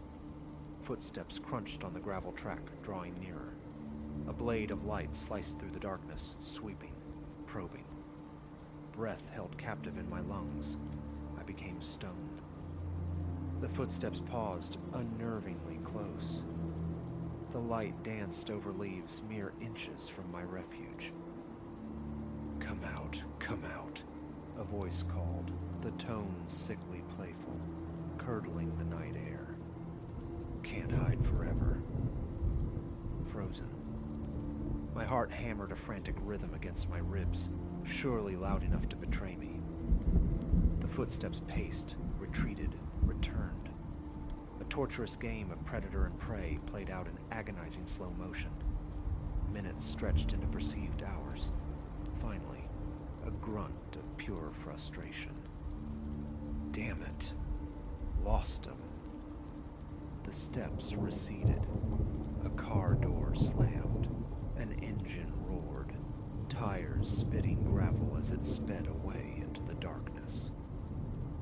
Long after the sound vanished completely, I remained motionless, coiled tight, convinced it was a ruse. As the adrenaline tide ebbed, the stark reality washed over me. Stranded, deep woods, car likely crippled, a homicidal stranger potentially lurking nearby, and still, the phone remained useless. Panic threatened, a brief, shuddering sob escaping before I ruthlessly clamped down. Dissolving now was a luxury I couldn't afford. A plan. Staying put felt like waiting in a trap. But venturing into the black, pathless forest seemed equally perilous. Survival's primal scream won out. Staying was death deferred. Wallet, phone, the small emergency torch from the glove box. My meager provisions. Taking a deep, fortifying breath, I eased the door open, the click echoing unnaturally loud. Outside, the forest breathed around me. Whispering leaves, the eerie calls of nocturnal birds, the scurry of unseen creatures. Every snap of a twig was a phantom footfall at my back. I chose a direction, arbitrary yet decisive, and moved, striving for silence, guided only by the moon's spectral glow filtering through the canopy. Time lost meaning. Hours crawled by, each second stretching taut with nerve-shredding tension. Every shadow writhed with imagined menace, just as despair began its cold creep, threatening to buckle my knees, to make me curl up and wait for fate. I saw it. A distant light, faint, yet undeniably man-made. A surge of desperate energy propelled me forward, ignoring the stinging scratches, the burning ache in my legs. Closer now, it resolved into a small cabin. Smoke curled from its chimney. Warm light spilled from its windows like a beacon. I stumbled out of the tree line, a wild, disheveled apparition. An elderly couple seated peacefully on their porch, jolted upright, startled by my sudden, ragged emergence. "Please," I choked out, my voice a raw whisper. "Help me. Someone trying to kill me." The aftermath remains a fragmented montage. Flashing lights, paramedics, the insistent drone of questions. They never found the hunter.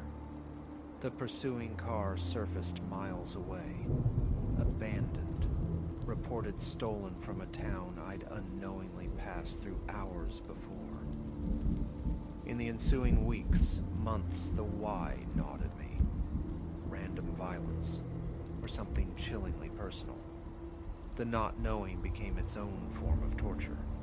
Driving became an ordeal. Even now, years removed, long stretches of highway awaken a dormant anxiety. The rearview mirror is a constant checkpoint, every vehicle a potential echo of that night. But I endured. I outmaneuvered, outlasted. That knowledge is an anchor. I am not defined by the terror, but by the survival. I carry the scars, yes, but also the unshakable truth. No matter how dark the road ahead, I possess the strength to reach the other side.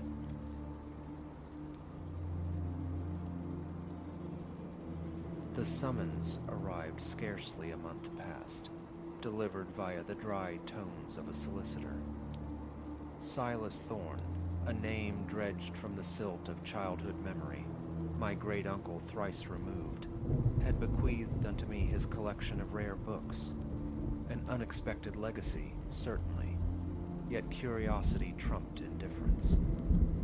2 weeks hence found me navigating the shadowed threshold of his antiquated residence, affixing my signature to stiff documents before wrestling a ponderous oak repository, burdened with volumes thick with the dust of ages, into my possession.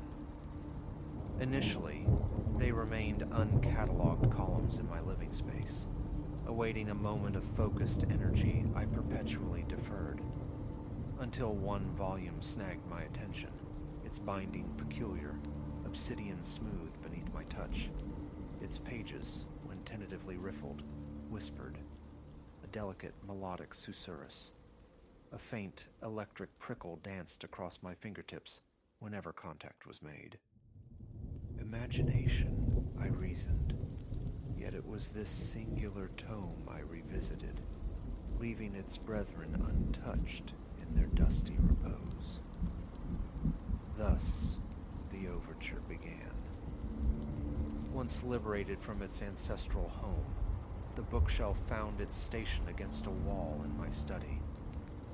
Silence reigned elsewhere in my modest dwelling, a place of unadorned furniture and uncomplicated design where I lived alone. My study itself offered little more than a wooden desk, a wheeled chair, and a solitary lamp. I eschew ornamentation, preferring clarity, uncluttered vistas. That evening, the anomalous volume claimed pride of place upon my desk. Leaning back, I eased it open. The pages possessed an ancient fragility, yet yielded without undue resistance. As they turned, that soft sound returned, evocative of a distant music box, but lacking any grating quality. Initially, it felt almost soporific.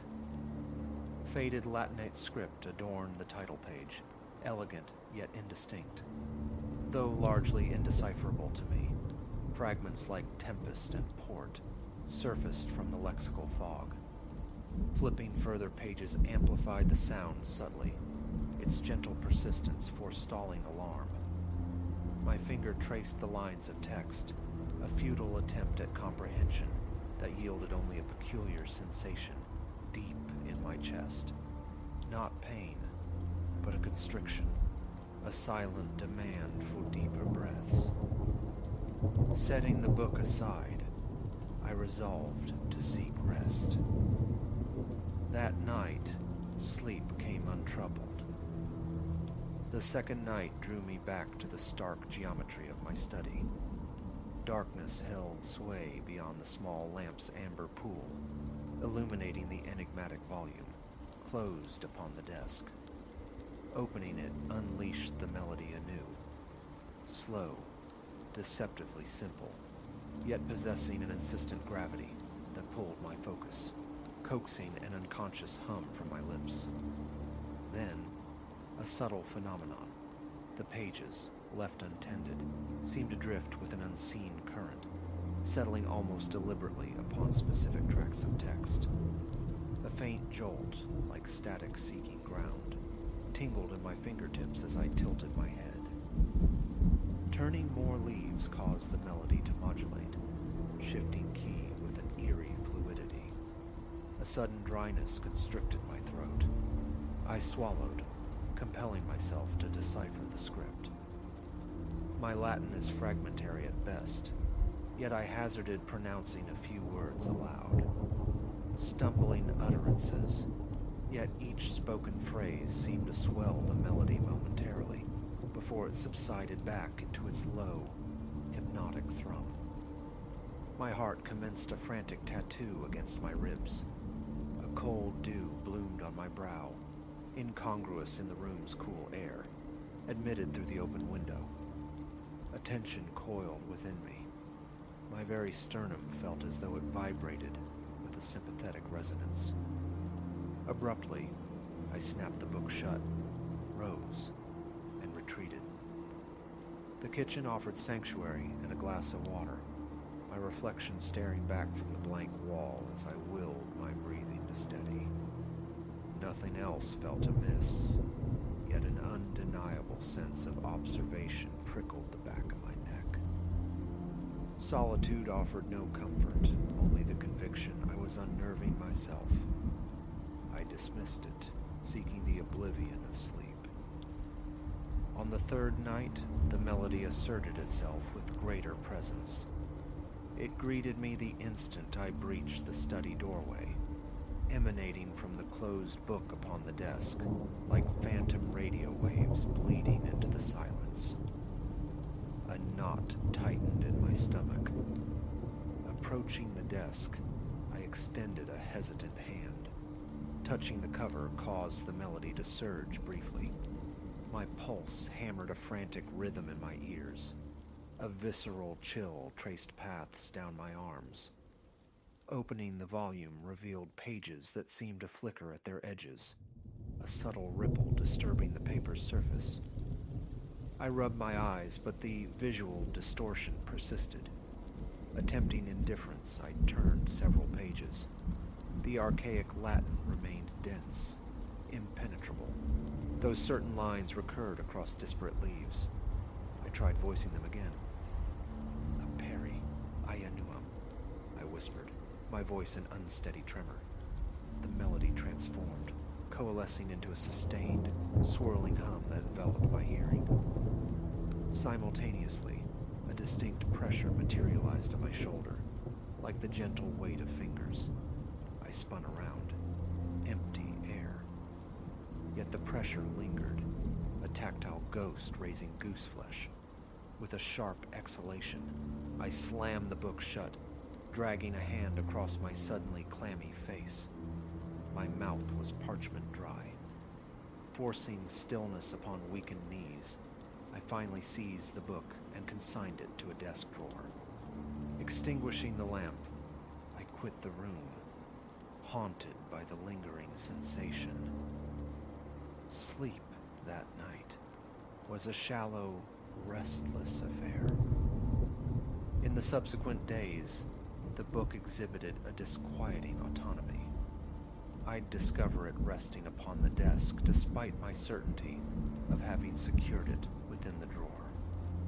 On occasion, I integrated it amongst its shelf-bound peers, only to find it open on my desk the following day, invariably displaying the same Latin passage.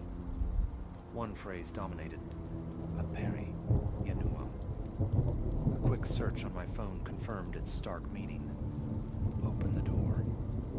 I endeavored to ignore this escalating strangeness, immersing myself in the mundane rhythms of work, errands, domestic chores. Yet each evening upon returning home, the faint melody was the first sound to greet me, an insidious welcome. Unprompted pressures bloomed in my chest. Tingling sensations traced random paths along my arms. At night, sibilant murmurs sometimes skittered at the edge of hearing from the hallway, their words indistinct. An unnatural chill pervaded the house, defying the mild weather outside. I took to wearing a jacket indoors, a futile defense. My breath hitched whenever I neared the study. Persistent headaches throbbed behind my eyes. Thoughts of sedatives, of seeking medical counsel, flickered, but I clung to the rationalization of stress. The fifth night found me seeking refuge in the living room's artificial glare.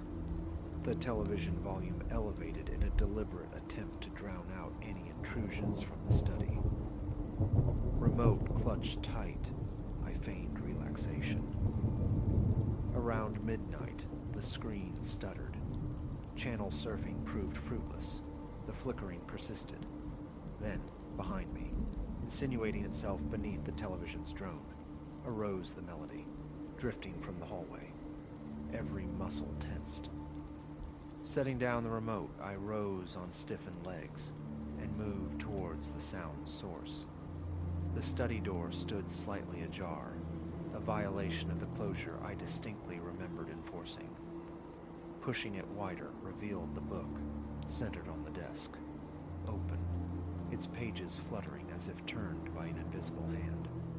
The rustle of paper was clearly audible, though the fan remained still, the window sealed. Nothing else stirred. As I stepped closer, the melody gained clarity, sharpening its focus. That familiar pressure returned to my shoulder, an invisible hand steadying me, or perhaps urging me onward. My heart's frantic beating resonated in my temples. Leaning down, I scanned the text. The words seemed bolder now, the recurring Latin phrase stark against the aged paper. I sank into the chair, a dull ache registering in my lower back. The seat felt unnaturally cold. I attempted the passage again, striving for clarity. Aperi ianuam, ab ante ignotum.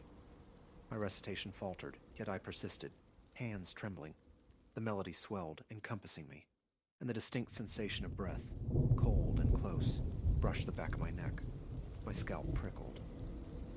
Halting mid-phrase, I scanned the dim room, the lamp carving stark shadows upon the walls. A faint creak emanated from the corner near the bookshelf. My eyes felt gritty. I blinked rapidly. Picking up the book, I felt the pages vibrate beneath my thumbs.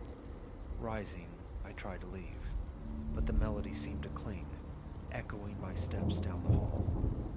I retreated to my bedroom, shutting the door, the sound now muffled but not extinguished. Unsure why, I placed the book on my nightstand.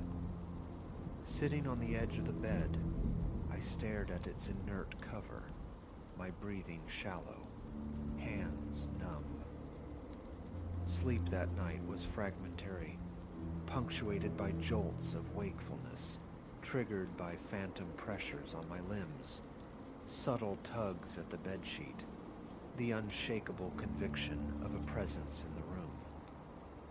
Morning light revealed the book lying open beside me on the mattress. I had no memory of opening it. With a surge of revulsion, I snatched it up and thrust it into the closet, slamming the door shut. For several days, I actively avoided the study. The book remained confined to the closet, yet the melody became an untethered entity, surfacing unpredictably during my morning shower as I prepared to leave for work. Never loud, it existed as a persistent, subliminal hum threading itself into the fabric of my hearing. My appetite waned. A perpetual heaviness settled behind my eyes. I began searching the house with paranoid diligence for hidden speakers, electronic anomalies, finding nothing. Everything appeared normal, yet the certainty grew. Something within that book demanded my continued attention, my voice. On the 8th night, the compulsion became unbearable. Tremors ran through my hands. My skin felt clammy and cold.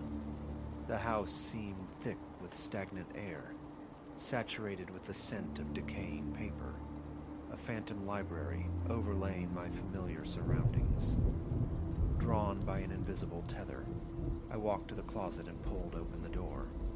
The book lay on the floor, displaced from where I'd hidden it. Bending, I retrieved it. The cover felt unnaturally warm against my fingers. Instantly, the melody sprang to life. Carrying it to the living room, I settled onto the couch.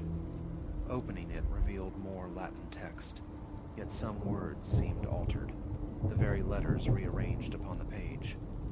I began to sound them out. With each syllable, the melody intensified, tightening the band around my lungs.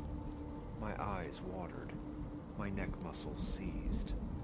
A strange vibration resonated in my jaw as I spoke, my teeth seeming to chatter of their own accord.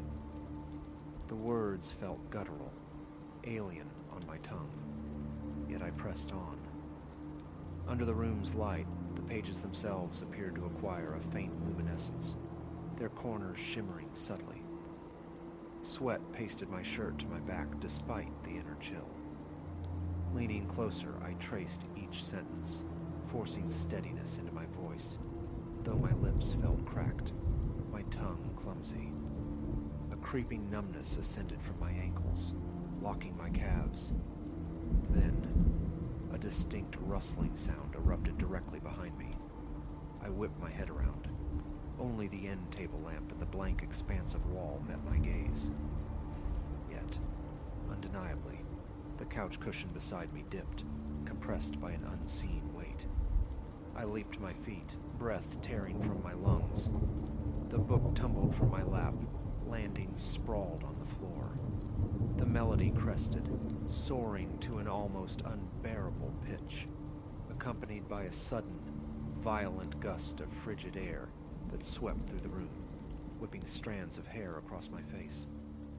Shielding my eyes, I waited. When I looked again, stillness had returned. The melody subsided to a low, pulsing hum. My heart hammered against my ribs. My mouth hung open, gasping. Reaching down, I retrieved the book. It had landed face down, miraculously undamaged. I placed it back on the couch. The hum seemed to throb in time with my racing pulse. A high-pitched ringing filled my ears. Dizziness threatened to overwhelm me. Forcing movement into leaden limbs, I carried the book back towards the study, driven by a desperate need to contain it. I opened a desk drawer, placed the volume inside, and turned the key in the lock. My pulse still galloped. Sweat beaded on my upper lip. My eyes darted nervously around the room, finding everything superficially ordinary. Backing out, I closed the study door firmly, leaving the lamp burning within. That night offered no respite. The melody seeped through the walls, now interwoven with a dry, scratching sound, emanating from the vicinity of the study door. I paced the hallway, raking fingers through my hair, wiping my brow. My body remained coiled, primed for flight. Calm down, I chanted internally, a useless mantra. I switched on every light in the house, verified every window latch. A call to a friend went unanswered, amplifying my isolation. Each recurrence of the scratching sent fresh tremors through me. Leaning against the cool plaster of the hallway wall, I fought to regulate my breathing. Finally, unable to bear the tension, I strode back into the study and yanked at the locked drawer. The lock was fractured, the latch snapped with impossible force. Within, the book lay open, pages fluttering in a silent internal breeze. Reaching to slam it shut ignited the melody into a piercing shriek that resonated within my skull, blurring my vision. Yet, I forced the cover down. A vice clamped around my chest, stealing my breath. How had the lock broken? A tremor seized my limbs, threatening my balance. From a nearby toolbox, I retrieved a roll of coarse duct tape. With shaking hands, I bound the volume, layer upon layer, sealing its covers tight. I thrust it back into the violated drawer, then secured the drawer itself with more tape, crisscrossing strips over the wood. My heart hammered. Breath came in ragged gasps. Crouched there, beside the desk, the house fell momentarily silent, save for the frantic rush of blood in my ears. My palms, slick with sweat, left damp patches on my jeans. Eventually, strength returned enough to rise, to retreat from the study. Exhaustion, profound and bone deep, dragged me toward my bed. Fully clothed, I collapsed onto the mattress, staring sightlessly at the ceiling. The quiet was a fragile skin stretched taut over something waiting. This is the current state of affairs. A faint, almost sub-audible vibration persists in the air around me. Sleep remains elusive, though the melody itself has receded for the past hour. Its return feels inevitable, a looming certainty. What the book truly desires, what culmination awaits should I yield and continue the recitation? These are questions I recoil from answering. For now, I remain here, a sentinel watching a sealed threshold, feeling the frantic rhythm in my chest gradually subside, my gaze fixed upon the study door. Should that insidious melody recommence, I will strive for resistance, though the duration of my resolve remains profoundly uncertain.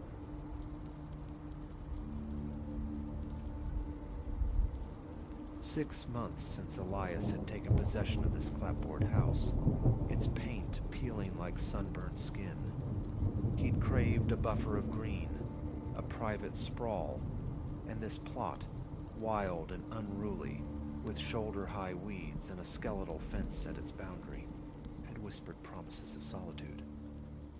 The estate agent, a woman whose smile never quite reached her eyes, had gestured vaguely towards a forgotten circle of stone near the back.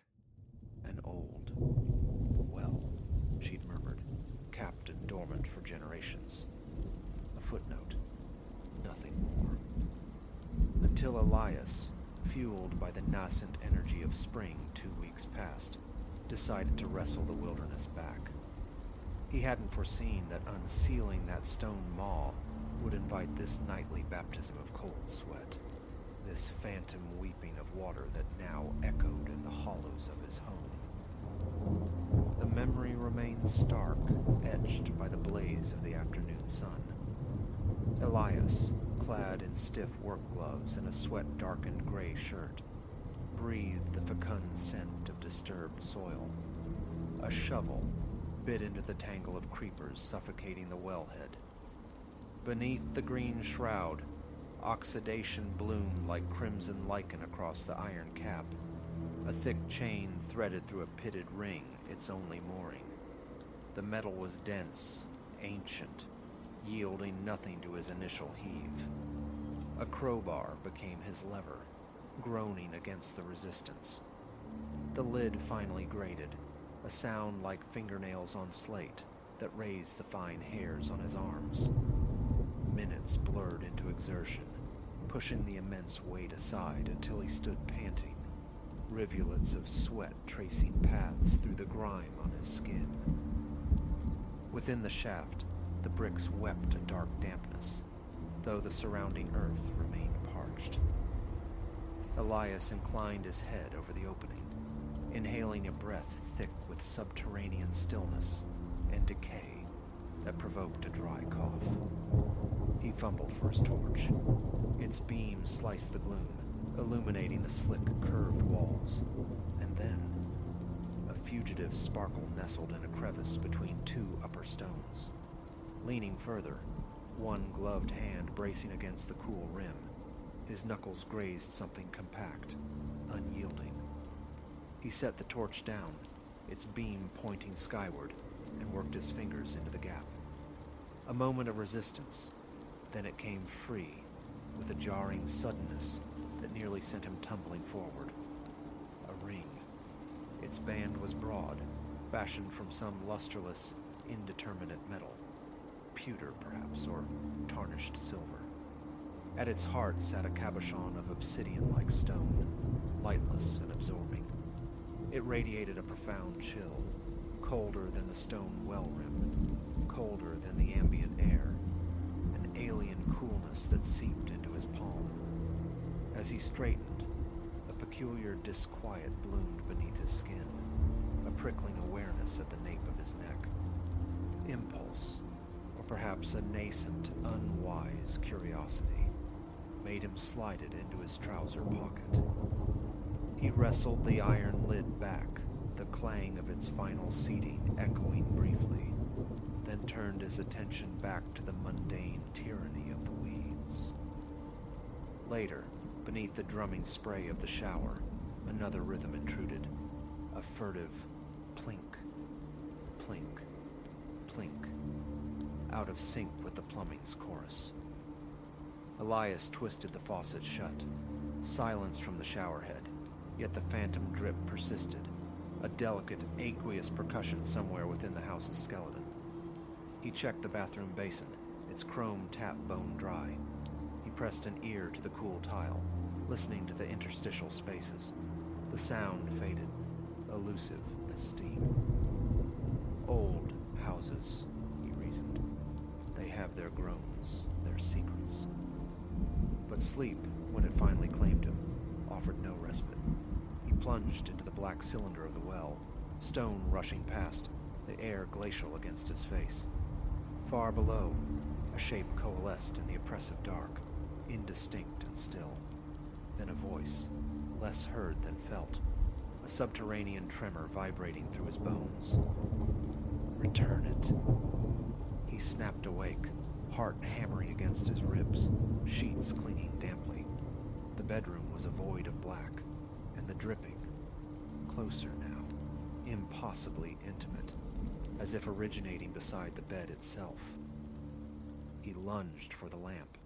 Light flooded the room, revealing nothing but familiar shadows. Sleep remained a distant shore. Daylight brought a forced industry. Elias attacked the derelict fence with hammer and new timber, wrestled overgrown shrubs into submission, raked fallen leaves into rustling pyres.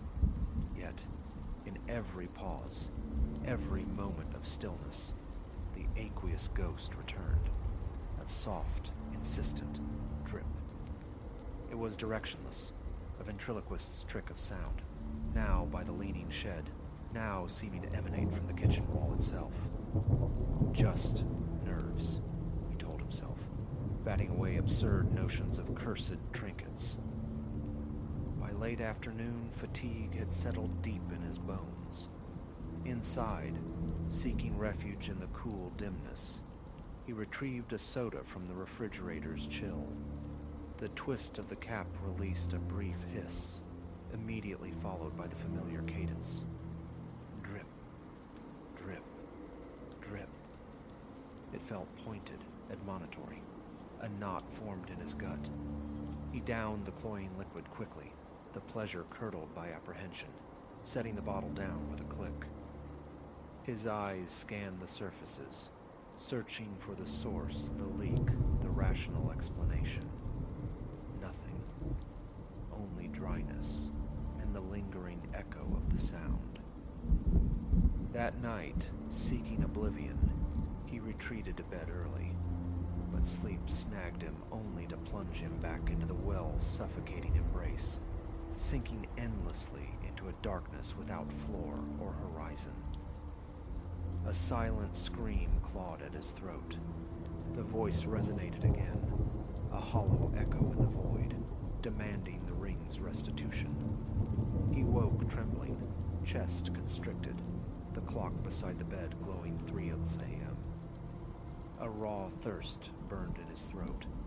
The passage to the kitchen was an abyss, his footsteps unnervingly loud on the old floorboards. He flipped the switch, bathing the room in sterile light, and approached the sink. As his hand closed around the faucet handle, an intense prickling sensation crawled up his spine, the unmistakable feeling of being observed. He whirled around. Empty room. Goose flesh pebbled his arms, his heart slugged against his ribs. The tap sputtered, then yielded a stream of water. He filled a glass, drank greedily, the water feeling unnaturally heavy, viscous. Wiping his mouth, he twisted the faucet closed. Instantly, the dripping resumed, louder, sharper, seemingly originating directly beneath the basin. He flung open the cabinet doors. Dry pipes, dust, darkness. No leak. The sound persisted for several seconds, mocking his search, then ceased abruptly, leaving only the hum of the refrigerator.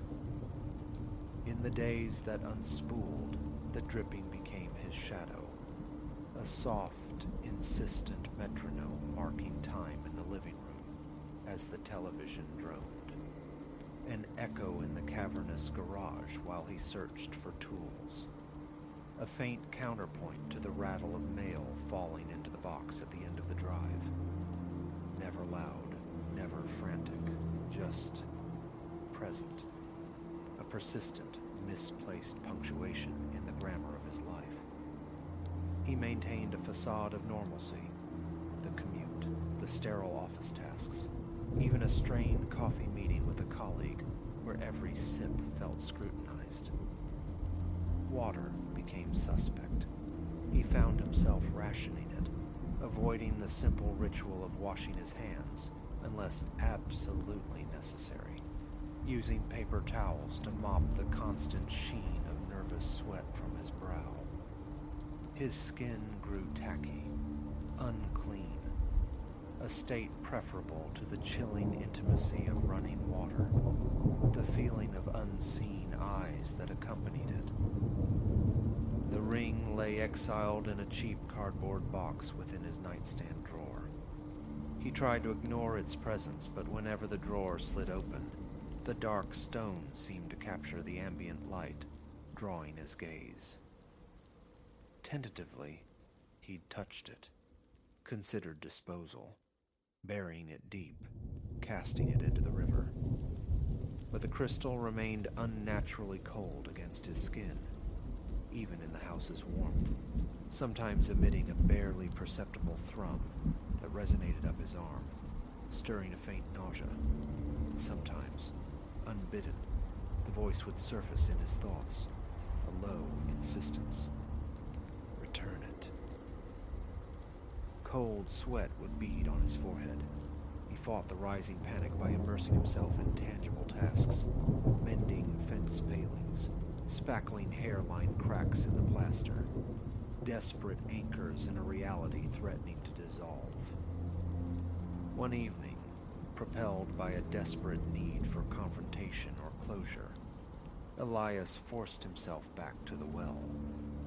He chose the liminal hour just before sunset, hoping the fading gold light might offer some frail shield against the dark. Tendrils of vine had already begun their patient reclamation of the iron lid. Grunting with effort, he dragged it aside, the shriek of metal on stones setting his teeth on edge. He knelt, aiming his torch into the shaft. The familiar dampness clung to the bricks. A surge of frigid air breathed upwards, chilling his face despite the still evening. The torch beam plunged into absolute black, revealing no glint of water, no discernible bottom. His pulse leaped, breath hitched in his chest. He remained crouched, straining to hear over the frantic thudding in his ears. A faint, echoing drip ascended from the depths. His mouth was dust, his palms slick. He tightened his grip on the torch. Then, the voice. Not the internal whisper this time, but a resonant groan emanating from the well itself. A sound of ancient, abyssal mourning. Startled, his hand spasmed. The torch slipped, tumbling down, its beam pinwheeling wildly, before striking the unseen depths with a distant clatter. The light extinguished or swallowed. He scrambled backwards, legs weak, heart battering his ribs.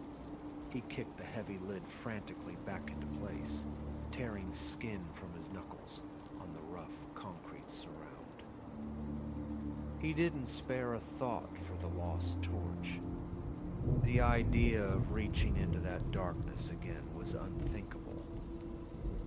That night found Elias marooned on his sofa, every lamp in the house blazing against the encroaching shadows. Nausea churned within him. The insidious drip seemed to weave itself into the very fabric of the walls. Returning the ring, the thought circled endlessly. But how? Simply toss it back into that abyss? Would that appease the presence, or further provoke it? The voice in his nightmares insisted on return, but offered no instruction. He pictured leaning over the edge, an unseen hand lashing out from the dark to seize his own. Sweat slicked his forehead. His jaw ached from clenching. His shoulders were rigid with tension. His eyes darted around the room, half expecting to see dark stains spreading on the ceiling, puddles forming on the floor. But there was only oppressive dryness and the relentless drip, drip, drip, scoring itself onto his sanity. Sleep was fragmented, each surrender punctuated by visions of the well, the echo of the voice, jolting him awake, gasping, pillow damp beneath his head. Morning found him hollow-eyed, depleted. In the kitchen, he forced himself to the sink, needing to rinse a mug. His hand trembled as he turned the tap. Water gushed, and the familiar prickle of unseen scrutiny returned. Less intense, perhaps, but undeniable. He worked quickly, shutting off the flow almost immediately. Enough. This slow erosion could not continue. He retrieved the ring from its box. It felt impossibly cold, like a shard of frozen night. He pocketed its chill weight and walked deliberately into the yard, towards the stone circle. Standing beside it, he listened. The air hung heavy, expectant. Bile rose in his throat. Steeling himself, he grasped the chain, wrenched the lid aside with a final, ear-splitting scrape. He knelt at the precipice, the void yawning beneath him. He drew the ring from his pocket. His heart hammered, a frantic drum against his ribs, a pulse in his throat. Darkness waited. He held the ring out over the opening, his breath catching. The command resonated, seeming to originate from within his own skull. Return it. His fingers, slick with sweat, trembled violently. The ring slipped, a tiny, dark object falling, swallowed instantly by the black. For a suspended moment, Elias remained frozen, listening into the earth's silence. Nothing. Then, from the depths, a single, resonant plink echoed upwards. A profound weakness washed through his limbs. He shoved the heavy lid back into place, securing it as tightly as the rusted chain allowed. His muscles screamed with tension as he trudged back towards the house, refusing to look back. Inside, he stood at the kitchen sink, a small act of defiance. He let the water run, washing his hands, deliberately slowly, waiting for the familiar prickle of observation. It was there, yes, but muted now, a ghost of its former intensity. He turned off the tap, listened. The phantom dripping was softer, less insistent, robbed of its immediate menace. A palpable weight seemed to have lifted from his shoulders, though the underlying disquiet remained. He doesn't know if the act truly appeased whatever slumbered beneath the soil, if the transaction is complete. Sleep comes more readily now. The nightmares faded to unsettling impressions rather than visceral terrors.